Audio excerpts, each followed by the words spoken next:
Meet Charlie, an English professor who teaches online writing courses.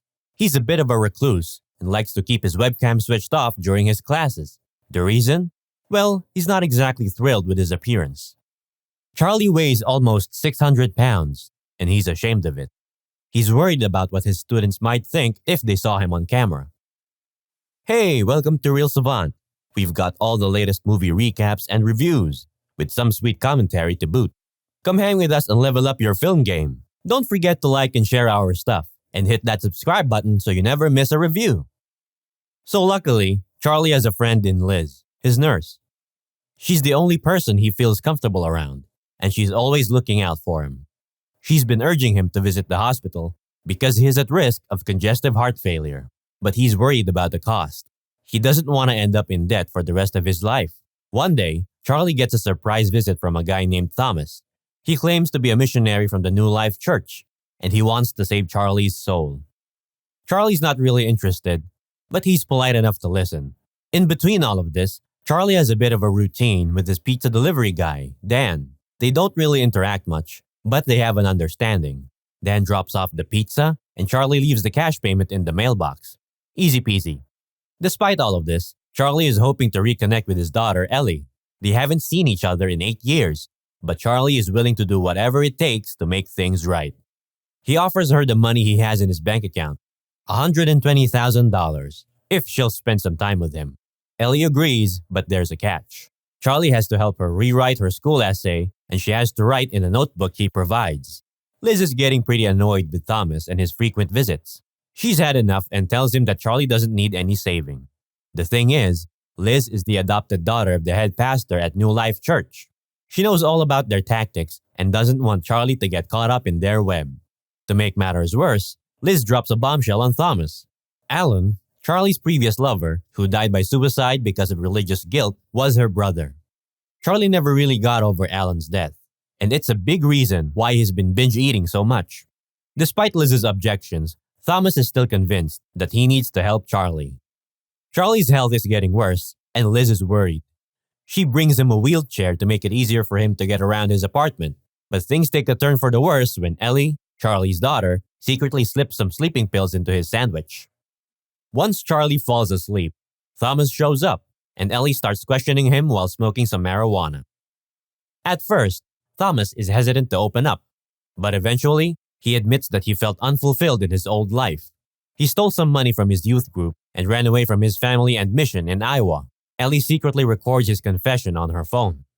Later on, Liz brings Mary, Charlie's ex-wife, and Ellie's mother to visit. This is when the truth about Ellie's secret meetings with Charlie comes out.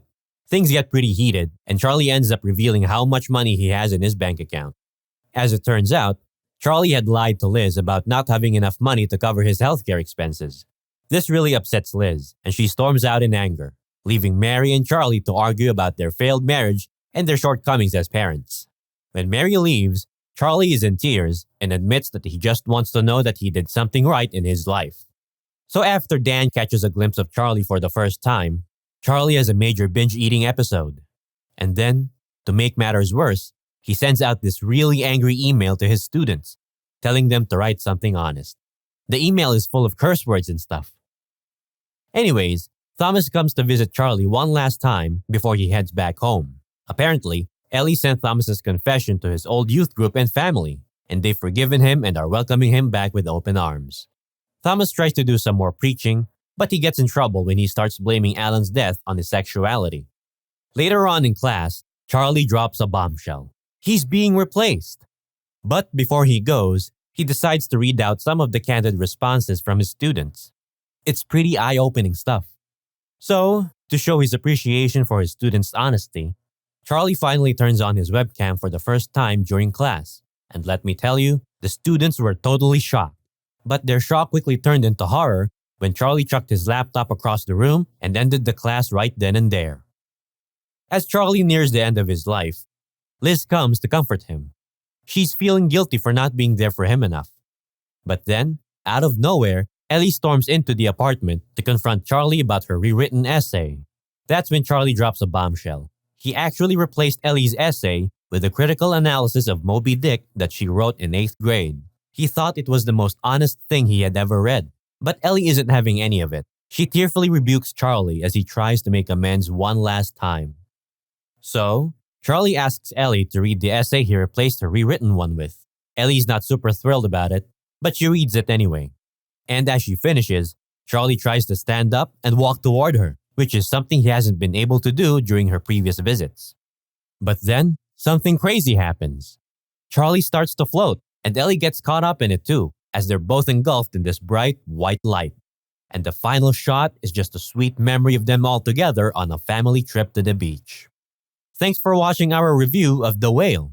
We hope you enjoyed our discussion about the film and its themes of redemption, forgiveness, and family.